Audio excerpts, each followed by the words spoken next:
చూడండి, మనిషికి ఒక వ్యాధి వచ్చినప్పుడు వ్యాధి యొక్క లక్షణాలు బయటికి వస్తాయి. టైఫాయిడ్ లక్షణాలు చెప్తారు ఎవరన్నా? టైఫాయిడ్ లక్షణం తలనొప్పి, ఈవినింగ్ కాగానే జ్వరం. డెంగ్యూ చెప్తారా? వాంతులు, విరోచనాలు అవుతూ ఉంటాయి. సో కొన్ని వ్యాధులకి కొన్ని లక్షణాలు ఉంటాయి. అదే రకంగా దేవుడు నాకు ఈ ఉదయకాలం మాట్లాడిన మాటను నాకు కొంచెం లోతులోనికి నడిపించాడు. ఆత్మీయ లక్షణాలు ఆత్మీయ లక్షణాలు మనలో కొన్ని ఉండాలి. ఈరోజు తైలాభిషేక ఆరాధన అంటే అభిషేకము మనలో క్రియ చేయబడాలి. అభిషేకాన్ని మనం ఎలా కాపాడుకోవాలి అంటే ఆత్మీయ లక్షణాలలో అభిషేకం ఒకటి. ఆ అభిషేకాన్ని నువ్వు ఎట్లా కాపాడుకుంటే నీ ఆత్మీయ లక్షణములో ముందుకు కొనసాగుతావనే మాట నీకు తెలియజేయాలని నేను ఆశపడుతూ ఉన్నాను. యాకోబుకు రాసినటువంటి పత్రిక 1వ అధ్యాయము 20వ వచనం ఒకసారి చదువుకుందాం. ఎందుకనగా నరుని కోపము దేవుని నీతిని నెరవేర్చదు. అందుచేత సమస్త కల్మషమును విర్రవీగుచున్న దుష్టత్వమును మాని లోపల నాటబడిన మీ ఆత్మలను రక్షించుటకు శక్తిగల వాక్యమును సాత్వికముతో అంగీకరించుడి. ఆమేన్. దేవుని వాక్యం అంటుంది, నరుని కోపం అంటే ఏం చేయదట? దేవుని యొక్క నీతిని, దేవుని యొక్క చిత్తాన్ని, అంటే ఆత్మీయులకు ఉండాల్సినటువంటి లక్షణాలు ఏంటివి? ఆత్మీయులకు ఈ లక్షణాలు ఉండకపోతే మనము తీసుకుంటున్న అభిషేకములో శక్తి ఉండదు. గుర్తుపెట్టుకోండి, ఆ అభిషేకము మనము ఈ ఆత్మీయ లక్షణాలు లేకపోయినప్పుడు అభిషేకాన్ని కోల్పోయే అవకాశాలు, నష్టపోయే అవకాశాలు ఉంటాయని ప్రభు వారు తెలియజేస్తూ, ఆత్మీయ లక్షణాలు, ఆత్మీయులకు ఉండాల్సిన మంచి క్వాలిటీస్ ఏంటంటే ఆవేశపడద్దట. ఏం చేయదట? ఆవేశం. దీన్నే కోపపడద్దు. అందుకే యాకోబు పత్రిక అంటున్నాడు 1:20లో, నరుని కోపము దేవుని యొక్క నీతిని అంటే దేవుని చిత్తము, దేవుని సంకల్పం, దేవుని నీతి, దేవుని యొక్క కార్యము, దేవునికి సంబంధించిన ఏ మ్యాటర్ అయినా అక్కడ పెట్టుకోవచ్చు. ఒకలాగా చెప్పాలంటే, అంటే మనిషిలో ఒక క్రియ చేస్తున్నటువంటి కోపాన్ని ఆత్మీయ ఆవేశము ఉంటేనంట మన లోపల ఏం జరుగుతుందట? దేవుని చిత్తము, దేవుని అభిషేకాన్ని మనం ఏమైపోతాము అంటే మరి కోల్పోతామని దేవుని యొక్క వాక్యంలో మరి తెలియజేస్తూ ఉంది. అదే రకంగా ఆత్మీయులు మరి కోపపడద్దు, ఆవేశపడద్దు, కానీ ఆశ కలిగి ఉండాలట. ఆమేన్. ఆశ ఎక్కడికి నడిపిస్తుందంటే, నువ్వు ఏ గోల్ పెట్టుకున్నావో, ఏ యొక్క ఆశయం పెట్టుకున్నావో దాంట్లోనికి రీచ్ అవ్వడానికి, దాంట్లోనికి నువ్వు ప్రవేశించడానికి ఒక మార్గమై ఉంటుందంట. ఆమేన్. హల్లెలూయా. నేను చెప్పిన మాట మీకు అర్థమవుతుందా? ఆత్మీయులకు ఆవేశం ఉండద్దు, ఒకవేళ నిరాశ వచ్చిన దేవుని వాక్యము ద్వారా నిరాశను చంపేయాలి. ఆమేన్. కానీ ఆత్మీయులకు కోపం వల్ల, ఆ ఆవేశం వల్ల ఏం జరుగుతున్నాయి అంటే నష్టాల పాలవుతున్నారు, దేవుని యొక్క చిత్తము నుండి బయటికి వస్తున్నారు, దేవుని యొక్క సంకల్పము నుండి బయటికి వస్తున్నారు, దేవుని యొక్క ఆశీర్వాదాల నుండి ప్రక్కకు తొలగిపోయి మన జీవితాలను మనమే ఏం చేసుకుంటామంటే, ఒక రకంగా చెప్పాలంటే డ్యామేజ్ అయిపోయిన జీవితాలు, డ్యామేజ్ అయిపోయినటువంటి కుటుంబాలుగా మరి మనము తయారయ్యే అవకాశాలు ఉన్నాయని మీకు వాక్యానుసారంగా తెలియజేయాలని నేను ఆశపడతా ఉన్నాను దేవుని బిడ్డల. అయితే ఆత్మీయ లక్షణాలలో ఆవేశం ఏమిందంట? పడద్దంట. మరి ఆవేశపడి ఒక వ్యక్తి ఆయన జీవితంలో ఏమి కోల్పోయాడో అనే మాటను నేను తెలియజేయాలి. ఆవేశంలో, కోపములో నిర్ణయాలు తీసుకుంటారు. అవునా లేదా? కోపం వచ్చిందంటే నేను ఈమెతోనే సంసారం చెయ్య, నేను ఈయనతోనే ఉండా, నేను ఈ జాబు చెయ్య, నేను ఈ ఇంట్లో ఉండా, ఇక్కడ ఉండా, ఈ స్థలములో ఉండా, ఈ వ్యక్తితో ఉండా, ఇది తినను, ఇది కట్టుకొనను, లేకపోతే ఏదైనా నేను చేస్తాను. ఆ క్షణిక ఆవేశం, క్షణికమైన కోపములో వచ్చే నిర్ణయాలకు వచ్చే ఆ పరిణామాలను మీకు తెలియజేస్తా ఉన్న దేవుని బిడ్డల. మనకు ఆవేశం ఉన్నప్పుడు వచ్చే ఆ కోపం వల్ల నిర్ణయాలు మనం ఏం తీసుకుంటున్నామో మనకు చెప్పండి తెలుస్తాయా? ఆ రిజల్ట్ వచ్చాక కోపంలో ఎందుకు అన్నానా, ఆ రిజల్ట్ వచ్చాక నేను అనకున్నా బాగుండు, తినకున్నా బాగుండు, ఇక్కడ ఉండకున్నా బాగుండు, ఇది జరగకపోయినా బాగుండు అని మనం రిజల్ట్ మన మీదకి వచ్చినప్పుడు, చెడు మన మీదకి వచ్చి, నష్టము మన మీదకి వచ్చినప్పుడు అప్పుడు బాధపడుతుంది. అందుకే ఆత్మీయులకు ఆవేశం ఉందనుకోండి, నువ్వు చెడు రాంగ్ రూట్లోనికి, చెడు ఆ థింకింగ్లోనికి, చెడు టాకింగ్లోనికి నువ్వు అనుకోకుండా కోపము నిన్ను నడిపిస్తుందట. ఆమేన్, హల్లెలూయా.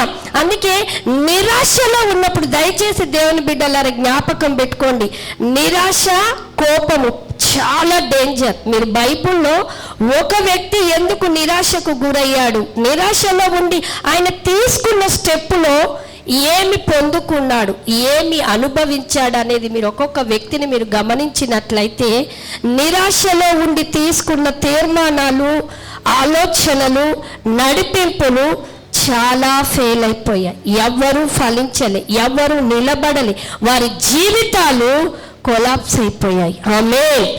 అదే రకంగా ఆవేశంలో నువ్వు తీసుకుంటున్నటువంటి నిర్ణయాలైనా, మాటలైనా, క్రియలైనా, పనులైనా అవి స్థిరంగా ఏమైపోవు చెప్పాలి, నిలబడవు. మనం స్థిరంగా నిలబడాలి, బలంగా నిలబడాలి. అభివృద్ధి చెందాలంటే మనకు ఆవేశం ఉంటుంది, కానీ ఈ ఆవేశంలో మనకంటూ మనం కొన్ని నిర్ణయాలు నువ్వు తీసుకోవద్దు, ఇతరులకు చెప్పొద్దు. గుర్తుపెట్టుకోండి, నువ్వు తీసుకోవద్దు. కోపం వాడితో ఉండకురా అని చెప్పేస్తాం. భార్య భర్తల మధ్య గొడవలో కానివ్వండి, అక్క చెల్లెల, అన్నదమ్ముల, ఎక్కడైనా మీరు ఇంకా ఉండద్దురా, వాడిని చూడకండ్రా, వాడిని ఉండనియకండ్రా, వాడిని పోనీయండ్రా. ఆ కోపములో అంటున్నప్పుడు ఎదుటి వారి మీద ఆ మాట పడినప్పుడు ఎంత ప్రభావము జరిగి వారు నడిపించబడతారో, ఎన్ని లాస్ అవుతాయో, ఎంత నష్టపోతారో మీకు తెలియకపోవచ్చు. కానీ నష్టం అనుభవిస్తున్నప్పుడు అప్పుడు మీకు కళ్ళు రియలైజ్ అవుతాయి, ఓపెన్ అవుతాయి. అయ్యో, నేను తీసుకున్న నిర్ణయము, నేను నడిపించబడ్డ మాట తీరు, కోపం వల్ల ఎంత అగాధములోనికి వెళ్ళిపోయా. దయచేసి దేవుని బిడ్డలారా, మనకు అభిషేకం కావాలి, కానీ అభిషేకాన్ని మనం కాపాడుకోవాలి. ఈ అభిషేకం మనలో వృద్ధి చెందాలి దినదినం. ఆమేనండి. ఇది అభివృద్ధి చెందాలి అంటే, నువ్వు దినదినము ముందుకు కొనసాగించబడాలంటే ఆవేశంలో ఏం తీసుకోవద్దట, నిర్ణయాలు తీసుకోకండి. చాలా మీరు డిసెంబర్ కానివ్వండి, మరి లేకుంటే వాగ్దానాల కూడికలు కోపంతో, దేవుడి మీద కోపమో, పరిస్థితుల మీద నేను ఇది చేస్తా, ఇది చెయ్యరు. అక్కడి నుండి స్టార్ట్ అయిన ఆయన చరిత్ర, ఆయన జీవితము, అక్కడి నుండి ఆయన నామము స్టార్ట్ అవుతుంది. మరి అక్కడి నుండి స్టార్ట్ అయినప్పుడు ఇశ్రాయేలు ప్రజలు అడిగిన రీతిగా రాజును మరి దేవుడు సమూయేలు ప్రవక్త ద్వారా ఎవరిని ఏర్పాటు చేశాడు? సౌలును ఏర్పాటు చేశాడు. ఆమేన్. సౌలు దేవుని చేత, ప్రవక్త అయినటువంటి సమూయేలు చేత అభిషేకించబడినటువంటి రాజుగా ప్రజలకు ఎన్నిక చేయబడి దేవుని దృష్టిలో ఉన్నటువంటి సౌలే. కానీ సౌలు చేసిన మిస్టేక్ ఏంటి? మనం అందరం అనుకుంటాం, ఏం చేసిండు? ఆజ్ఞ అతిక్రమము. ఆయన చేయాల్సింది ఏం చేసిండు? యాజకులు అర్పించాల్సిన బలిని ఆయన అదొక్కటైనా తప్పు, ఇంకేమన్నా ఉందా? సౌలు చేసిన మిస్టేకులు గబగబా చెప్పాలి ఎవరన్నా. సౌలు చేసిన మిస్టేకులు అదొక్కటేనా, ఇంకేమన్నా ఉన్నాయా? అమాలేకులను చంపమ్మని సమూయేలు చెప్తే, దేవుడు సమూయేలు ద్వారా చెప్పినప్పుడు కొంతమందిని, మొట్టమొదటిది ఏంటిదంటే అమాలేకులను అందరినీ చంపమన్నాడు. ఆమేనండి. అందరినీ చంపమన్నాడు, కానీ కొందరిని మాత్రం ఉంచి వాళ్ళను మొట్టమొదటి తప్పు. రెండవది, యాజకులు చేయాల్సిన బలిని రాజుగా ఈయనే చేశాడు. సమూయేలు వచ్చి అంటున్నాడు, నువ్వు బలెందుకు అర్పించినావు అంటే, నీ రాక ఆలస్యమైందని. అయ్యో, నాకు కేకలు వినబడుతున్నాయి. ఎవరివనంటే అమాలేకులలో ఉన్నటువంటి పశు సంపదలలో మంచి మంచి గొర్రెలు, ఎడ్లను, మంచి వాటిని కడకుంచిన, అంటే పక్కకు పెట్టినా అని అన్నాడు. అయ్యో, అంతా చంపలేదా? అన్నీ నాశనం చేయలేదా? ఎవరిని బ్రతకనివ్వకుండా ఉన్నారు? 5 రాజులు ఉన్నారు, పలానా వాళ్ళు ఉన్నారు, పలానా జంతువులు ఉన్నాయి, పలానా పశువులు ఉన్నాయి, అదొక మిస్టేక్, ఈ రెండు చేసినా కూడా తప్పు అని సమయాలు చెప్పినా పాపం పశ్చాత్తాప పడిపోయి ఉంటే ఆయనకేం దొరుకునో తెలుసా? అభిషేకములో బలమైన రాజుగా నిలబడేవాడు. ఆమేనండి. కానీ ఆయన తప్పును కప్పిపుచ్చుకున్నాడు, పశ్చాత్తాపంలోనికి నడిపించబడలేదు, అది అయిపోయింది. కానీ సమయలు ఆయన కొరకు రాత్రంతా కోపముతో, ఎందుకంటే నువ్వు చెప్తేనే నేను అభిషేకించిన, నాకేం తెలుసు ప్రభు అని ఆయనకు ఒక సౌలు మీద కోపముతో దేవుని రాత్రంతా బ్రతిమిలాడాడు. రాత్రంతా ప్రార్థన చేస్తే సమయలుతో దేవుడు మాట్లాడా లేదా? నాకు అదొక్కటి చెప్పండి. మాట్లాడా? రాత్రంతా దేవుడు సమయలుతో మాట్లాడా లేదా? మాట్లాడిన చేతులు చూపిస్తారా? దేవుని నామానికి మహిమ కలుగును గాక. మొదటి సమయలు గ్రంథం త్వరగా తీయాలి. మొదటి సమయలు గ్రంథం చదవండి ఒకసారి, 10వ వచనము, 15:10. త్వరగా చదవాలి. Page number 236. అప్పుడు యెహోవా వాక్కు సమూయేలుకు ప్రత్యక్షమై ఈలాగు సెలవిచ్చెను, సౌలు నన్ను అనుసరింపక వెనుక తీసి నా ఆజ్ఞలను గైకొనకపోయాను కనుక అతనిని రాజుగా నిర్ణయించినందుకు నేను పశ్చాత్తాపపడుచున్నాను. ఆమేన్. దేవుడు మాట్లాడి సౌలు పడలేదు కానీ నేను పశ్చాత్తాప పడుతున్నానని చెప్పి కంటిన్యూషన్ చదవండి సిస్టర్. నేను అందుకు సమూయేలు కోపావేశుడై రాత్రి అంతా యెహోవాకు మొరపెట్టుచుండెను. ఉదయమున సమూయేలు లేచి సౌలును ఎదుర్కొనుటకు పోగా, నాకు చాలు సిస్టర్. అయితే ఆయన పశ్చాత్తాప పడింది దేవునిలో ఉంది, సౌలులో లేదు. కానీ నేను ఇక్కడ ఈ మాటను ఎందుకు తీసుకొచ్చానంటే, సమయలు రాత్రంతా మొరపెట్టినప్పుడు దేవుడు మాట్లాడాలి. ఆమేనండి. ఆయన మొరపెట్టక ముందుకు అంటున్నాడు, నేను జనులను బట్టి నేను రాజుగా చేసిన, నేను పశ్చాత్తాప పడుతున్నాను, నేను బాధపడుతున్నాను అని దేవుడు మాట్లాడితే ఆయన దగ్గర నుంచి ఏం రావాలని ఆశపడ్డాడు, ఏం ఎక్స్పెక్ట్ చేయాలని ఆశపడ్డాడో తెలుసు. సమయంలో ఈయనను రాజుగా ఉంచాడా?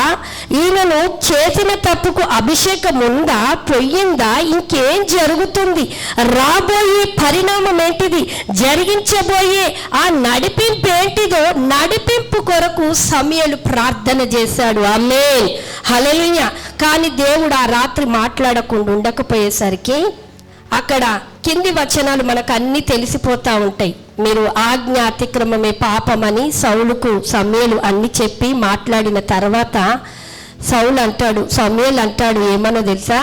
నీవు దేవుని ఆజ్ఞను అతిక్రమించావు గనుక దేవుడు నీ నుండి దూరం అయిపోయాడు, నీ రాజ్యము నీకు దూరం అయ్యిందని చెప్పి వెళ్ళిపోతుంటే అప్పుడైనా కాలు పట్టుకోలేదు, అప్పుడైనా పశ్చాత్తాపము రాలేదు. కానీ ఆయన కాలు పట్టుకోవాల్సిన ప్లేసులో ఎందుకో సౌలులో అభిషేకమున్న, దేవుని దగ్గర నుంచి పొందుకున్న, ప్రవక్త దగ్గర నుంచి పొందుకున్న అభిషేకము ఆయనలో ఆత్మీయ లక్షణం ఉండాల్సింది ఉండకుండా ఉండకూడని లక్షణం ఆయనలోనికి క్రియ చేయబడింది గనకనే ఆయనకేం జరిగిందో తెలుసా? కాలు పట్టుకోవాల్సిన సౌలు సమూయేలు యొక్క దుప్పటిని చింపాడట. ఆమేన్, హల్లెలూయా. కోపంలో ఏం చేస్తున్నాడో ఆయనకు అర్థం కాలే. కోపం ఉంటే తగ్గింపులోనికి, కోపం ఉంటే పశ్చాత్తాపంలోనికి, కోపం ఉంటే నన్ను నేను క్షమించు అని చెప్పుకునే మాటలోనికి రాకుండా ఆయన చేసినటువంటి మాట ఏంటంటే 27వ వచనం చదవండి సిస్టర్. ఈ మాటను చెప్పి నేను ముందుకు వెళ్తాను. వెళ్ళిపోవాలని తిరుగగా సౌలు అతని దుప్పటి చెంగు పట్టుకొని నందున అది చినిగెను. ఏం చేసిండంట? కాలు పట్టుకోవాల్సిన చేతులు ఎక్కడ పోయినాయంట చెప్పండి? కోపము. ఆత్మీయులకు ఉండాల్సింది ఏముండద్దో తెలుసా? ఆశ. దేవుడి మీద ఆశ ఉంటే ఆయన పాదాలు పట్టుకుంటాం. ఆమేనండి. దేవుడి మీద ఆశ లేకపోతే, కోపము ఆవేశము మనలో ఉంటే, ఇతరుల మీద మనం ఏం ప్రవర్తిస్తున్నామో, ఇతరులకు మనం ఏం చేస్తున్నామో మనకు ఒక్కొక్కసారి అర్థం కాదు. ఈయన లోపల కోపం ఉంది, ఈయన లోపల ఆవేశం ఉంది. కాలు పట్టుకోవాలండి ప్రవక్త కాలు. ప్రవక్త ఎట్లొచ్చాడో తెలుసా మీకు? ప్రవక్త భూమి మీదకి సమయాలు రావడానికి ఎంత టైం పట్టిందో తెలుసా మీకు? ఎవరికైనా తెలుసా? సమూయేలు ప్రవక్త భూమి మీదికి అన్న గర్భములోనికి రావడానికి ఎంత షెడ్యూల్, ఎంత టైం పట్టిందో తెలుసా? న్యాయాధిపతుల గ్రంథము, ఆ న్యాయాధిపతుల గ్రంథము నుంచి మీరు రూతు గ్రంథం చదివితే న్యాయాధిపతులు లేరు, నడిపించే వాళ్ళు లేరు, తీసుకెళ్లే వాళ్ళు లేరు. అంటే న్యాయాధిపతుల గ్రంథము నుంచి సమూయేలు గ్రంథం 3వ అధ్యాయం చూస్తే సమూయేలు కాలములో సమూయేలు భూమి మీదకి వచ్చాక దేవుని వాక్కు ప్రత్యక్షమగుట ఎట్లుందట చెప్పాలి? అరుదుగా, అంటే ఎప్పుడో ఒకసారి మాట్లాడుతున్నాడు, ఎక్కడో ఒక దగ్గర మాట్లాడుతున్నాడు. ఇక ఎంత కాలం పడుతుందో మనకు తెలియదు, కానీ చరిత్ర చెప్తుంది న్యాయాధిపతుల నుంచి సమూయేలు గ్రంథం, అంటే సమూయేలు దేవుని యొక్క వాక్కు వినేంత వరకు టైం ఎంత అంటే 350 సంవత్సరాలు దేవుడు మాట్లాడకుండా ఉన్నాడు. ఎన్ని సంవత్సరాలు? 350 సంవత్సరాలు. ఒక ఆత్మీయులు నడవవలసిన నడకేంటిది, వాళ్ళు పొందుకున్నది ఏంటిది? దేవుని ఆత్మ. నేను అందుకే చెప్పాను, పాత నిబంధన గ్రంథములో పైకొచ్చిపోయేది. ఆయన పని జరిగించుకొని వెళ్ళిపోయేవాడు, ఆయన కార్యము జరిగించుకొని వెళ్ళిపోయేవాడు దేవుని బిడ్డ. కానీ సౌలులో ఉన్న ఆ కోపావేశము, ఆ ఆవేశం వల్ల సౌలు కాలు పట్టుకోవాల్సిన చేతులు సమూయేలు యొక్క ఏం పట్టుకోండు? దుప్పటిని బట్టి లాగిండంట, అది చినిగిపోయింది. చినిగిపోయినందుకు ఆయన ఏమంటున్నాడు తెలుసా? దేవుడు నేనుండి ఏం తీసేసిండంట? ఏం తీసేసి?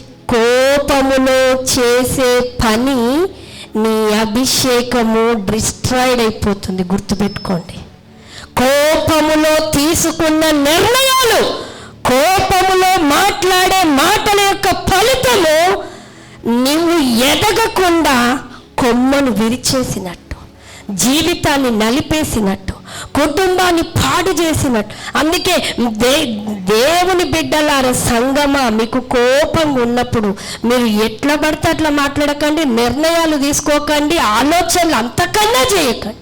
మీకు కోపం ఉంటే క్వైట్గా ఉండండి, దేవుని దగ్గర కనిపెట్టండి, దేవుని మాటను తీసుకోనండి.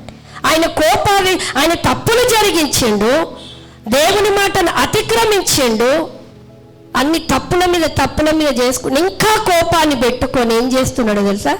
సమూయేలు ప్రవక్త యొక్క చెంగును దుప్పటిని చింపేస్తే అప్పుడు దేవుడు మాట్లాడిండు. అప్పటిదాకా మాట్లాడలే, నేను ఆయన తీసేస్తున్నా, ఆయన నాకు వద్దు అని.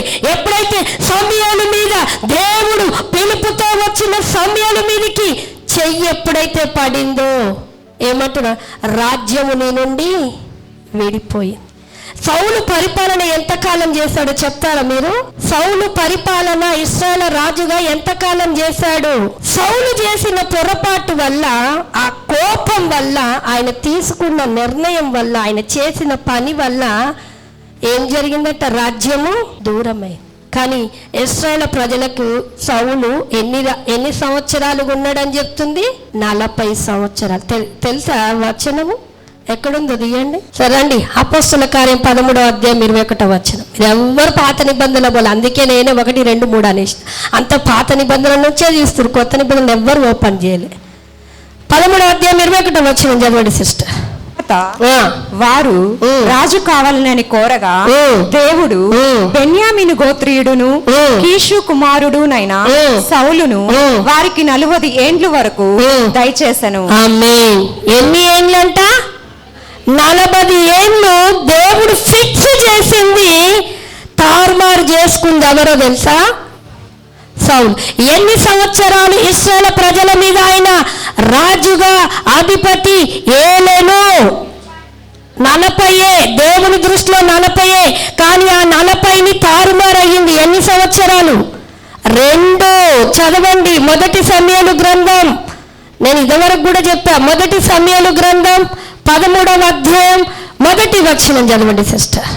అప్పుడు సమూయేలు ఇశ్రాయేలీయులందరితో 13వ అధ్యాయం 1వ వచనం. మొదటి సౌలు 30 ఏండ్ల వాడై ఏలనారంభించాను. అతడు 2 సంవత్సరములు ఇశ్రాయేలీయులను ఏలెను. ఆమేన్.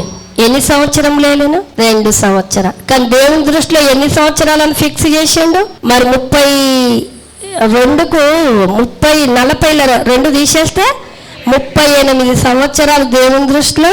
దేవుడు అంటున్నాడు ఈరోజు అభిషేకము మన మీద ఉండాలి, అది అభివృద్ధి చెందాలి, మనం ఎదగాలి అని అంటే మనం ఆత్మీయులకు ఆవేశము, ఒకవేళ ఆవేశం ఉండి కోపం ఉండి నిర్ణయాలు తీసుకొని పనికిమాలిన మాటలు మాట్లాడితే దేవుని దృష్టిలో దీర్ఘాయు ఉంది. ఆమేనండి. దీర్ఘాయు కాస్త నీకేమైతుంది? అనారోగ్య పాలైతుంది. దేవుని దృష్టిలో ఐశ్వర్యమును దాచిపెట్టాడు. నీకు ఐశ్వర్యమే కలుగును, సమృద్ధే కలుగును, ఆరోగ్యమే కలుగును, మంచే కలుగును అని సౌలుకు లాగా దేవుడు తన దృష్టిలో తన సంకల్పంలో ఫిక్స్ చేశాడు. ఆమేనండి. నువ్వు గనక కోపావేశముతో ఉండి నువ్వు సొంత నిర్ణయాలతో సొంత మాటలతో దేవునికి వ్యతిరేకంగా నువ్వు నడిస్తే ఇంక నీకే తెలుస్తుంది ఇక నీ జీవితం ఎట్లుంటుందని, నీ కుటుంబం ఎట్లుంటుందని, నీ ఆశీర్వాదము నువ్వు అనుకున్నది నువ్వు చూడలేకపోతున్నావని అనడానికి కారణము నీవే కారకురాలవుతున్నావు. సౌలు అదే అయ్యాడు.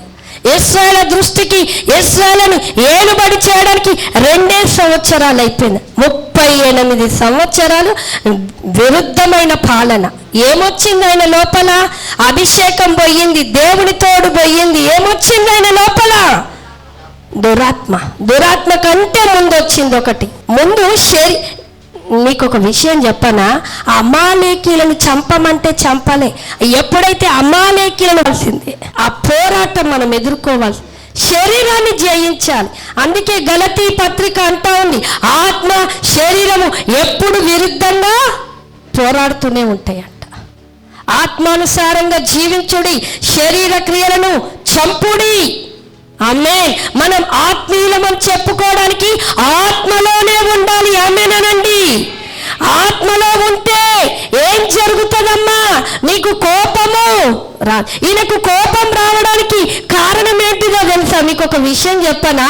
సౌలు దేవుని ఆత్మ పొందుకున్నప్పుడట, దేవునితో నడుస్తున్నప్పుడు దేవుని దగ్గర నుంచి యుద్ధ వీరుడుగా మరి ఎక్కడికి వెళ్ళిన యుద్ధాలు జరుగుతుంటేనంట అభిషేకంలో ఉన్నాడు, ఆత్మలో ఉన్నాడు గనక లోకానికి సంబంధించింది ఏటిని పట్టించుకోకుండా చెవిటివాడిగా ఉన్నాడు. తెలుసా మీకు ఆ విషయం? సౌలు చెవిటివాడిగా ఉన్నాడు అన్నాడు. ఆమేనండి. ఆయన యుద్ధములో గెలిచి బయటికి వచ్చాక ఆయన తరపున అందరినీ సమకూరుస్తుంటే పక్కనున్న వాళ్ళందరూ వచ్చేయమంటున్నారు తెలుసా?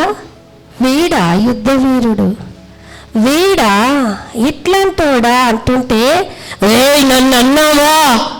అప్పుడు కోపం తెచ్చుకోలేదు, అప్పుడు రాలేదు విషచూపు, అప్పుడు రాలేదు ఆ పగ. ఎట్లున్నాడట తెలుసా? చదవండి సిస్టర్, వచనం చదవండి. పనికి మాలిన 10:27 దేవుడు మిమ్మల్ని ఇద్దరిని దీవించి ఆశీర్వదించును గాక. చదవండి సిస్టర్. పనికి మాలిన వారు కొందరు ఈ మనుష్యుడు మనలను ఎలాగూ రక్షింపగలడని చెప్పుకొనుచు అతని నిర్లక్ష్యము చేసి అతనికి కానుకలు తీసుకొని రాకుండగా అతడు చెవిటి వాడైనట్టు ఊరకుండెను. సౌలు ఎట్లున్నాడట? శరీరానికి వచ్చే దాని నుండి నువ్వు, లోక సంబంధం దాని నుండి వచ్చే పోరాటానికి నువ్వు చెవిటివాడుగా ఉండాలి. ఆమేన్. మరి ఈ చెవిటితనమే ఇక్కడుంటే బాగుండు. రాను రాను రాజు గుర్రం గాడిదైందట. చెవిటిగాడు కాస్త ఏమైనా నేను చెవిటివాడుగా ఉంటే నన్ను అంత చెవిటోడు అంటున్నాని చెవులు ఎర్ర పెట్టుకొని చేసుకుండు, తరచి పెట్టుకుండు. అందుకే ఒకటి చేయంటే ఇంకోటి చేసిండు అయ్యగారు. ఈరోజు దేవుడు నీతో నాతో మాట్లాడుతున్నది ఏంటిదో తెలుసా? మనము ఆత్మీయులము. ఆమేన్. కోపావేశము ఆవేశముతో ఉండకూడదు. ఆవేశం ఉన్న ప్రతిసారి మనం చెవిటోళ్ళం అవుదుముగా. ఆమేనండి. చెవిటోళ్ళు అప్పుడప్పుడు కావాలి. ఆమేనండి. నీకేదన్నా పని చెప్తే నీకు వినబడతలేదా అంటేనే అబ్బా నన్ను చెవిటిదాన్ని అన్నారు, ఇదన్నారు. వేరే వాళ్ళు నేను ఏలెత్తి తిడుతున్నప్పుడు, చూపిస్తున్నప్పుడు, ఏదైనా అంటున్నప్పుడు నీకేం కావాలి? ఆత్మీయుల లక్షణం మనం చెవిటితనంగా ఉండాలి లోకానికి మనం. ఆమేన్.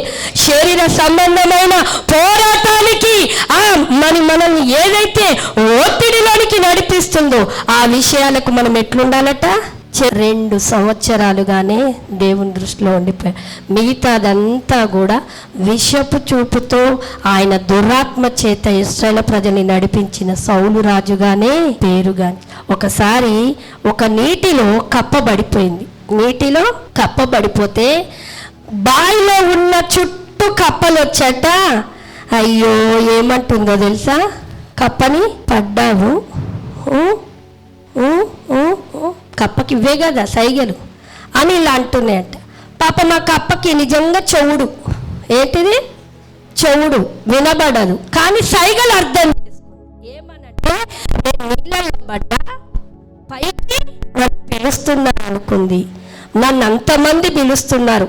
ఆ బావి చుట్టూ కప్పలన్నీ గుమ్మిగూడి నీ పని అయిపోయింది, నీ పని అయిపోయింది, పైకి నీ పని అయిపోయింది, నువ్వు పైకి రాలేవు అని కప్పలన్నీ సైగ చేస్తుంటే ఇది పైకి పైకి పైకి పైకి పైకి వచ్చేసింది. వచ్చేస్తే కప్పలన్నీ అన్నాయట, నువ్వు పైకి ఎట్లా రాగలిగావు అంటే నాకు చెవుడు, నాకు వినిపించదు, కానీ నీ యాక్షన్ వినబడ్డది. ఏంటిదో తెలుసా? నీళ్ళలో ఉన్నావు పైకి వచ్చాయి, నీళ్ళలో ఉన్నావు పైకి వచ్చాయి, నీ వల్ల అవుతుంది అవుతుంది అవుతుందట, నీ పని అయిపోయింది పని అయిపోయింది పని అయిపోయింది అనేదానికి ఇది ఎలా తీసుకుందట? పైకొత్తావు అన్న ప్రోత్సాహమే నన్ను ఏం చేసింది? పైకి తీసుకొచ్చింది. అందుకే మనం అప్పుడప్పుడు ఎట్లుండాలి? లోకస్తుల విషయములో, శరీర సంబంధ విషయములో సౌలు వలె, చౌటి వాళ్ళం వలె, కప్ప వలె, చౌటి వాళ్ళం వలె ఉంటూ దేవుని వాక్యముతో మనల్ని మనం ప్రోత్సహించుకుంటూ పైకి లేవాలట. అప్పుడు నీకు ఇవ్వబడిన అభిషేకము, నీ తల మీదకి వస్తున్న అభిషేకము నూతన ఆలోచనలోనికి నడిపిస్తుంది. ఆమేన్. నూతన మార్గములోనికి నడిపిస్తుంది. ఆమేన్. హల్లెలూయా. దేవుని నామానికి మహిమ కలుగును గాక. అందుకే సౌలు వలె మనం ఎట్లుండద్దట?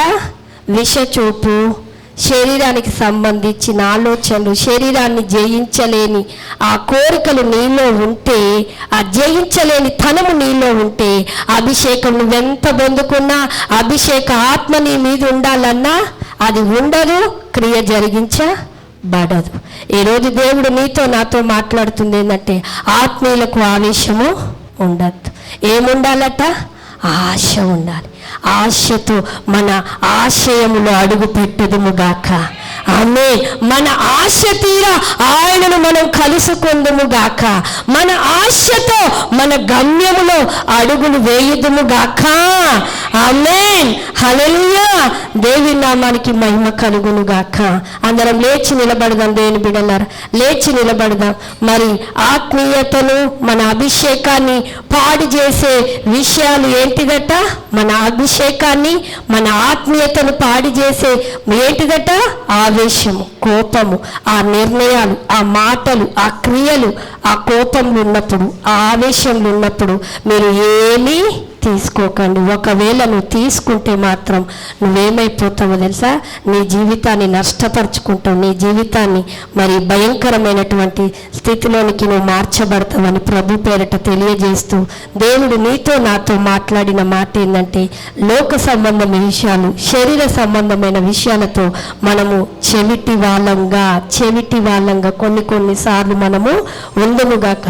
ఆత్మ సంబంధమైన విషయాలు మనం అంటున్నాడు యేసు ప్రభు వారు, ఆత్మ చెప్పు సంగతులు చెవిగలవాడే.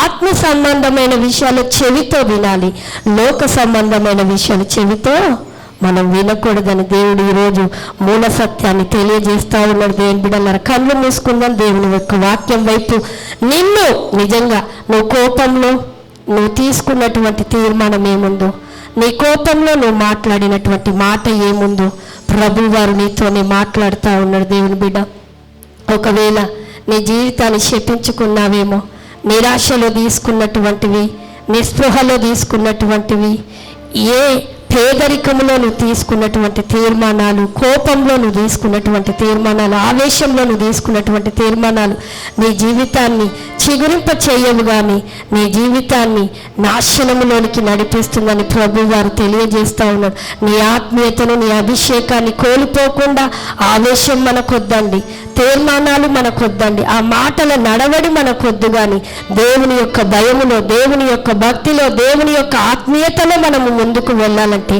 ఆశతో ఆయనను మనం సేవించేవారుగా, ఆశతో ఆయనను చూచేవారంగా మనం ఉండాలని ప్రభువు కోరుకుంటా ఉన్నాడు. హల్లెలూయా, హల్లెలూయా.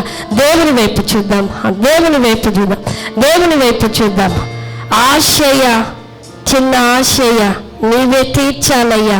సౌలును పౌలుగా మార్చిన దేవుడు ఈరోజు నిజంగా నీ జీవితం సౌలులాగా నువ్వు కోపంలో ఎన్నో నిర్ణయాలు నువ్వు తీసుకున్నావేమో. ఒకవేళ నీ జీవితంలో సౌలులాగా నువ్వు మరి పశ్చాత్తాపపడకుండా, దేవుని పాదాలు పట్టకుండా ఏమన్నంటే వారిని నువ్వు చేతులు వేసావేమో. దేవుడు ఈ ఉదయాన దేవుడు నిన్ను గద్దిస్తున్నాడు. దేవుడు నిన్ను ఈ ఉదయకాలము నీతో సరిచేస్తున్నాడు. దేవుని బిడ్డ, ఒకవేళ నువ్వు సేవకుల మీద నోరేసుకున్నా, సేవకుని నువ్వు కించపరిచినా, దేవుని యొక్క కార్యాలను నువ్వు కించపరిచినా, దేవుణ్ణి నువ్వు కించపరిచినా, మందిరాన్ని నువ్వు కించపరిచినా, అమ్మా సౌలు సౌలుకి ఇచ్చినటువంటి ఆ పిలుపును పోగొట్టుకున్నాడమ్మా. ఈరోజు దేవుడు అంటా ఉన్నాడు, నువ్వు పోగొట్టుకోకూడదు కానీ పొందుకునే కుమారుడివిగా, కుమార్తెవిగా, వర్ధిల్లే కుమారుడివిగా, కుమార్తెవిగా, అభివృద్ధి చెందే కుమారుడివిగా, కుమార్తెగా ఏ ఉదయకాలము నువ్వు ఉండాలని ఆయన ఆశపడుతూ ఉన్నాడు. మనము ఆశతో దేవుణ్ణి ఆరాధిద్దాము, ఆశతో ఆరాధిద్దాం. ఆశయ, చిన్ని ఆశయ, నిన్నే నేను చూడాలయ్యా, నిన్నే నేను చేరాలయ్యా. అవును, సౌలును పౌలుగా మార్చిన దేవాది దేవుడవు, గొప్ప దేవుడవయ్యా. ఆ పాటను పాడుతూ మనం దేవుని యొక్క ఆరాధనలోనికి వెళుదాం. కొద్ది నిమిషాలు మీ మనస్సులను విరిచి, మీ హృదయాలను తెరిచి, ఆత్మలో ఉండి దేవునితో నువ్వు మాట్లాడినట్లయితే నీ సమస్యకు, నీ యొక్క బాధకి, నీ నష్టానికి, నీ కష్టానికి, నీ అప్పులకి ముగింపు, ఆత్మీయత ద్వారాలు తెరవబడబోతున్నాయి. దేవుని బిడ్డ, నీ యొక్క విధేయత అభిషేకములోనికి నడిపించబడబోతుంది. దేవుని యొక్క కృపలో మనం ముందుకు కొనసాగాలని ప్రభు పేరట తెలియజేస్తా ఉన్నాను. Thank you lord.